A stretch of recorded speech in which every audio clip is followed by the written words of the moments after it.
Depending on how you are as a person, chances are you have habits. Whether that be chewing your nails, eating while driving, or rage quitting when a creeper blows up your house.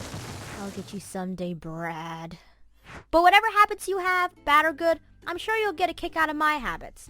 Or at least be amused. For instance, if I'm in a public place that I'm not familiar with, I have to touch everything. And I mean everything. Rugs, decorations, windows, anything that can be touched will be touched by me. I don't know why I do it, it's just something I've done for years.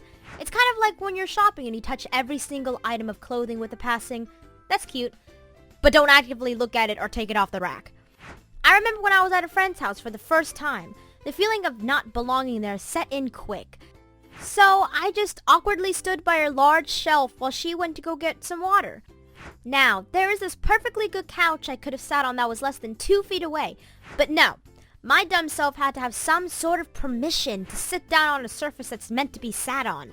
While she was off doing her thing, I decided to look at the items on the shelf. There were photos, some books, dictionaries, and other stuff I don't care to remember. On the middle shelf, there was this beautiful vase.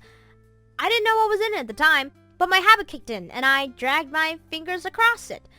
It was glass with pastel designs in it. It was so smooth under my fingers, I just kept touching it. When my friend walked back in, she just kind of stopped and stared at me. Why are you touching my dead grandmother? Your dead what now? Yeah, I never went back to her house again after that. After all, me tenderly stroking the urn is the equivalent of me caressing her grandmother's face, which isn't normally something you do. Another habit of mine is that I sometimes close my eyes. And I don't mean blinking. If I'm sitting down or standing or leaning against something, I'll close my eyes and try to get some sleep. I don't travel that often. I haven't ridden a train since I can remember. Forget airplanes. I mostly travel by car, and even then I don't go more than 20 miles from my house. My town in Colorado has this really long light near my house. It's a small intersection, so when your light is red, you have to wait until everyone else has gone. Well, my street wasn't the main one in that intersection, so the interval of time the light was green was ridiculously short. Then you had to wait a good 7 minutes until you could go again. I could easily pass the time by watching a video or listening to music. Well, one day, I went out just to get some food, not even 5 minutes from my house. I was tired at that time, which, PSA, don't ever drive if you're tired, drunk, or high. That spells disaster for both you and someone else. But anyways, I figured since I had 7 minutes, I leaned back in my seat and closed my eyes. I even took my hands off the wheel, which, thinking back on it, was a bad idea. Don't follow my lead on this one.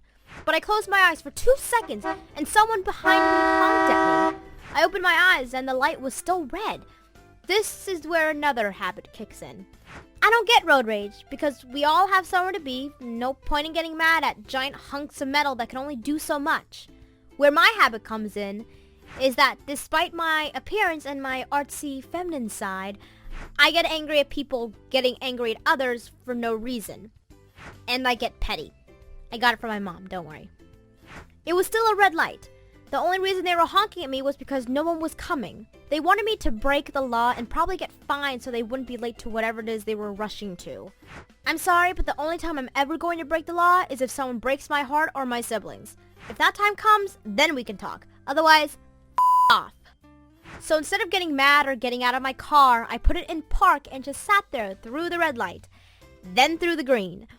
They also couldn't go around me because it was a one-lane road that led out of my neighborhood. They stopped honking around 3 minutes. When the light turned green, they were silent. I started my car and we both drove off in our opposite directions.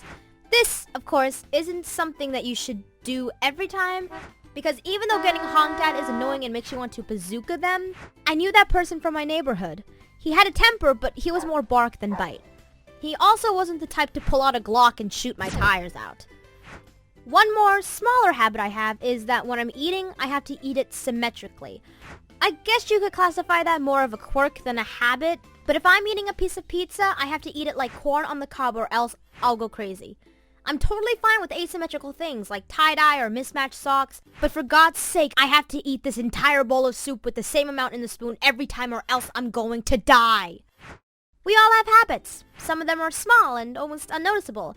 Others are big and really noticeable. If you want, comment down below some habits either you or a friend have that you've noticed or had pointed out to you. That's all I have for now. This is Aeryn A, signing off.